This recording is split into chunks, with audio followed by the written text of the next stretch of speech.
вақте ки телефонат пур аз чизҳои ҳаром аст ва ту мегӯӣ астағфируллоҳ, ту дурӯғ мегӯӣ. чӣ хел?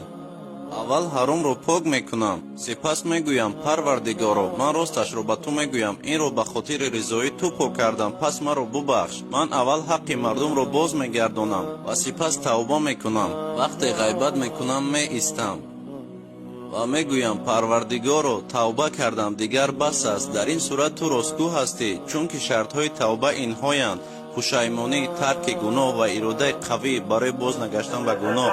пас ростгӯ бош. ҳар кас ки ба Аллоҳ рост бошад, Аллоҳ низ бо ӯ рост хоҳад буд. Аллоҳро бо ихлос бихон. фақат ҳамин қадар бигӯ: ё Аллоҳ, ман мехоҳам ба сӯи ту бозгардам ва саҳифаро тоза оғоз кунам. ҳар касе ки ба сӯи Аллоҳ қадаме бардорад, Аллоҳ шитобон ба сӯи ӯ меояд. ӯ Парвардигори бузургу меҳрубон аст.